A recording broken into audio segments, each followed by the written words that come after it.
Pukač prišiel s neoverenou informáciou, že Kozma sa vie odviazať na party. Nedávno sa iba dostal informácie, že bol s ním jeden kamarát alebo týpek, že boli na party a že sa aj on vie dobre zabaviť a odviazať aj s rôznymi omamnými látkami a vecami. Kozmu to naštvalo a Pukač u neho klesol na úplné dno. Pro mě si klesnul úplně na absolutní dno, zachoval se jako úplná krysa, já ti nemám chuť podať ani ruku. Dnes sa pozriem na celú túto výmenu medzi Robom a Davidom a sám sa k tomu vyjadrím. Ja som Johan a toto je MMA v skratke. Včera som vo videu informoval o Pukačovom nečakanom vyjadrení. Pre Šport.sk povedal, že od kamaráta má informáciu, že Kozma sa vie celkom odviazať na party. Nedávno sa iba dostal informácie, že bol s ním jeden kamarát alebo týpek, že boli na party a že sa aj on vie dobre zabaviť a odviazať aj s rôznymi omamnými látkami a vecami, tak to som bol taký prekvapený, že to by som do neho nepovedal, tak neviem, či to je pravda, ak je, tak to je halus, ale lebo som ho vnímal tak, že Čavo ani nepil alkohol v živote, ale že vraj je to akože celkom partymaker, že vie si vyhodiť z kopytka, takže... Dnes nahral David Kozma reakciu na Instagram. Pukačové vyjadrenie ho naštvalo a myslí si, že takéto veci vôbec nepatria do športu a do treštovku. Myslím si, že tohle do sportu absolutně jako nepatří. Já jsem si říkal, že jsme rozhodli spolu nějaký jako trash v rámci sportu, že ty si řekl, že mě porazíš, vyzval si mě, já jsem řekl, že jsi mimo můj radar.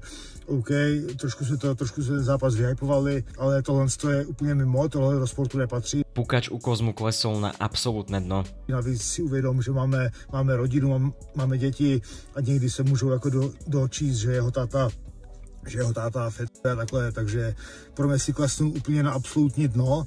Já jsem vůbec jako nečekal tohle od tebe, zachoval se jako úplná krysa, já ti nemám chuť podať ani ruku. David povedal, že aj keby to vyjadrenie o omamných látkach bola pravda, tak také veci sa jednoducho na verejnosť nevyťahujú. Kozma ale poprel, že by Pukačové vyjadrenie bolo pravdivé. A i kdyby to pravda byla, což pravda není, tak i kdyby to pravda byla, tak tohle to prostě se nevytahuje, tohle se nedělá, je to ta největší levárna, která může být, prostě klesnu si umie a jak za to potrestám. Kozma si z tejto situácie zobral ešte väčšiu motiváciu do zápasu. Vraví, že teraz pôjde v zápase na 300% a Pukača potrestá. Robo s reakciou neotáľal a po pár hodinách sa vyjadril. Začal tým, že opäť potvrdil, že to bola informácia z druhej ruky. Aby som sa vyjadril tomuto nedorozumeniu, ktorému došlo, áno, túto situáciu, teda túto informáciu som dostal z druhej ruky. Moja chyba, že som si ju neoveril, ale nejak som ani nad tým nerozmýšľal, lebo mi príde, že každý mladý človek si proste čas od času vyhodí z kopítka po nejakom úspechu alebo niečom, takže som to bral tak, že je to hotovo.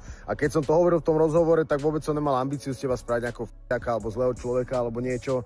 Iba som to hovoril, keby kamarátovi hovorím, že tak toto ma prekvapilo, lebo som to akože vôbec nečakal, lebo som viackrát spomínal, že ťa mám ako taký prototyp ideálneho športovca, ktorý nič nerobí. Pukač priznáva, že to nemusel hovoriť. S Kozmou ale nechcel spraviť nejakého f***aka. Ale na druhú stranu áno, teraz, jak sa z toho urobila taká senzácia, tak rozumiem, že takisto máš rodinu, nemuselo to padnúť hoda, nemusel to každý počuť, ale nehovoril som to s ambíciou, aby ste ma nemali zakopať, že chcem z teba spraviť f***aka, alebo čo to v žiadnom prípade. Robo sa Davidovi ospravedlnil.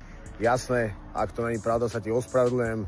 To určite som to nechcel akože na verejnosti spraviť zle. A poďme teraz k tomu, čo vlastne z tejto veci urobilo tému. Ak by to padlo len v rozhovore pre šport, všimlo by si to pár ľudí, ktorí si vypočuli celý rozhovor. Ale ľudia ako ja, Shorties alebo rôzne ďalšie médiá a portály tému vytiahli na titulky a urobili z nej clickbait. A takisto médiá sa chytíte každej k***tiny, hľadáte hociakú drobnosť, čo niekto povie, aby ste z toho spravili senzáciu, ale budíš, moja chyba, nechal som sa nachytať. Davide, ešte raz tebe sa ospravedlňujem, keď ťa to takto vytočilo, lebo hovorím, nechcel som to vôbec robiť v rámci nejakého treštovku a k***a zo seba, takže za to sa ti ospravedlňujem. Ako vraví Robo, nemusel to vôbec v športe spomenúť a žiadna senzácia by z toho nebola. Mne to na prvú tiež neprišlo až ako taká vážna vec, aj keď som vôbec nechápal, prečo to Pukač len tak medzi rečou povedal v rozhovore. Tiež som možno mal v podvedomí taký pohľad ako Pukač, že každý si občas vyhodí z kopítka. Prišlo mi to ako zaujímavé vyjadrenie, tak som o tom informoval. Teraz spätne aj po tom Davidovom vyjadrení to už vnímam inak